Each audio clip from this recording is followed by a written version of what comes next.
मुस्लिम विरासत को लेकर ये एक क्वेश्चन पूछा गया था मुझसे कि मुस्लिम ग्रैंडफादर के डेथ के बाद उनके प्रॉपर्टी का बंटवारा उनके 4 सन्स में हो गया।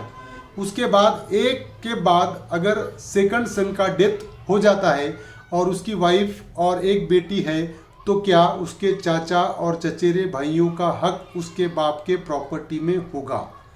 मतलब यहाँ पर ऑलरेडी ग्रैंडफादर की डेथ हो चुकी है, उसके 4 लड़के हैं, उसमें से एक लड़के की डेथ हो गई, तो जिसकी डेथ हो गई उसकी वाइफ और उसके फॉर एग्जांपल बेटी है, तो उस सिचुएशन में बाकी बची हुई वाइफ को देने के बाद, बेटी को देने के बाद जो बाकी बची हुई प्रॉपर्टी है, क्या उस प्रॉपर्टी में उसके चाचा या उसके चचेरे भाइयों का कोई शेयर होगा क्या, ये क्वेश्चन है। तो देखिए इसको हम डिस्कस करेंगे इस लेक्चर में। तो इससे पहले कि हम आगे बढ़े, मेरी रिक्वेस्ट है कि आप मेरे चैनल को सब्सक्राइब कीजिए और ये जो वीडियो है या ये जो लेक्चर है इसको ज़्यादा से ज़्यादा लोगों तक शेयर कीजिए ताकि मुस्लिम विरासत से रिलेटेड लोगों में अवेयरनेस आए, लोगों को बात समझे और ज़रूर सब्सक्राइब करें और बेल नोटिफिकेशन भी बजाए ताकि आपको अगले वीडियो जब भी मैं अपलोड करूं तो आपको उसका नोटिफिकेशन आसानी से मिल जाए। तो मेरी रिक्वेस्ट रहेगी कि ज़रूर चैनल को सब्सक्राइब कीजिए। तो चलिए हम डिस्कस करते हैं इस कमेंट से रिलेटेड आज के इस लेक्चर में। तो मैं Wasim I Khan, assistant professor, Shri Shivaji law college Parbhani, Maharashtra, India. तो हम इस कमेंट से रिलेटेड डिस्कशन करेंगे कि सपोज 1 करोड़ की प्रॉपर्टी है और ये जो पर्टिकुलर पर्सन है ये ग्रैंडफादर है, फॉर एग्जांपल इसकी डेथ हो गई 1/1/2022 को।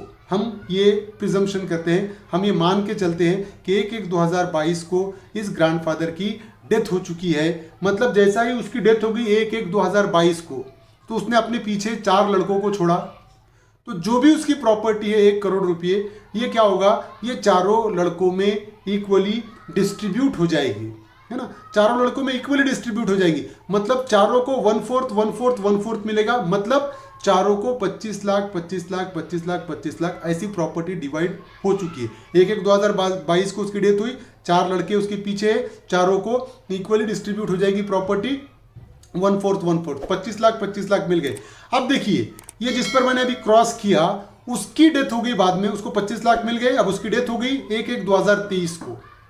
अब क्वेश्चन ये है कि उस पर्सन ने अपने पीछे, उसकी डेथ हो गई, उसकी वाइफ है और उसकी डॉटर है, तो उस सिचुएशन में प्रॉपर्टी किसको किसको जाएगी।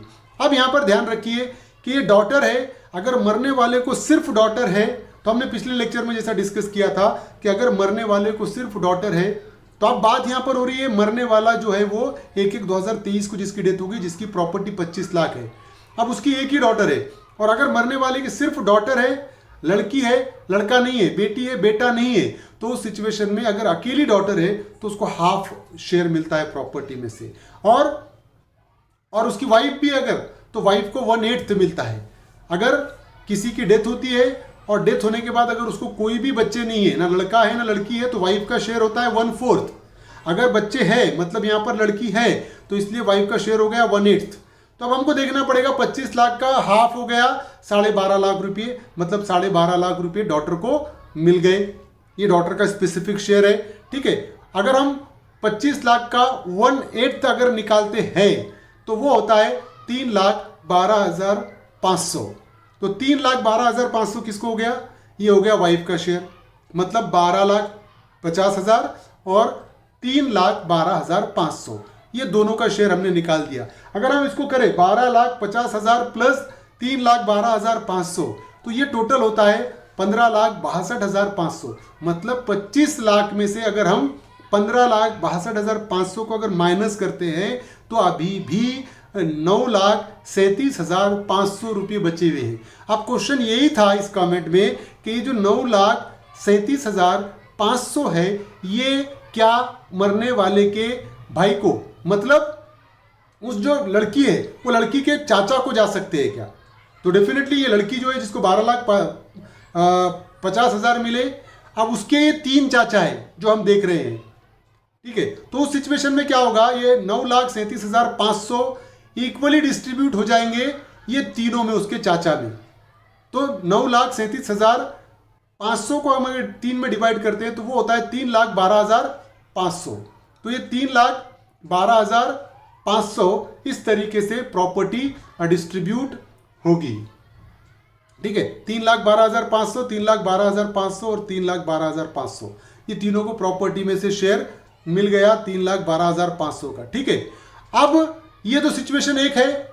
अब उसके बाद अगर फॉर एग्जांपल एक सिचुएशन ऐसी बनती है कि 3,12,500 तो चाचाओं को मिल गए, उसके ये जो लड़की है उसके चाचाओं को मिले। अब सिचुएशन ऐसी है कि अगर ये पर्सन की डेथ हो जाती है, समझ रहे हो, कि वो जो 3,12,500 अगर जिसको मिले, अगर उसकी डेथ हो जाती है तो उस सिचुएशन में ये होगा कि उसको कंसिडर नहीं किया जाएगा। मतलब अब जो प्रॉपर्टी है, बचे हुई प्रॉपर्टी, वो किसको जाएगी? अगर 1/1/2023 के पहले ये जो मैंने दूसरा क्रॉस किया, अगर उसकी डेथ हो गई होंगी और अगर उसके बच्चे हैं, तो अब यहां पर सिचुएशन क्या होगी कि डॉटर को तो 12,50,000 मिल गए, वाइफ को उसका 1/8 मिल गया 3,12,500, जो बचा हुआ है 9,37,500, ये सिर्फ 2 चाचाओं में डिस्ट्रीब्यूट होगा। क्योंकि अगर चाचा है तो उस सिचुएशन में चाचा के बच्चों को प्रॉपर्टी नहीं जाएगी। 2 चाचाओं में ही वो 9,37,500, मतलब 9,37,500 को हम 2 पार्ट में डिवाइड कर देंगे और आधी आधी 9,37,500 का आधा आधा दोनों चाचाओं को चले जाएगा। अब सिचुएशन कैसी होती है कि चाचा के बच्चे को प्रॉपर्टी कब मिलेगी? अगर सिर्फ यहाँ पर एक ही चाचा था और उस चाचा की भी डेथ होने वाली है पहले ही, तो उस सिचुएशन में अगर चाचा नहीं है तो चाचा के बच्चे, भाई नहीं है तो भाई के बच्चे। तो इस तरीके से प्रॉपर्टी डिस्ट्रीब्यूट होती है मुस्लिम सक्सेशन के हिसाब से।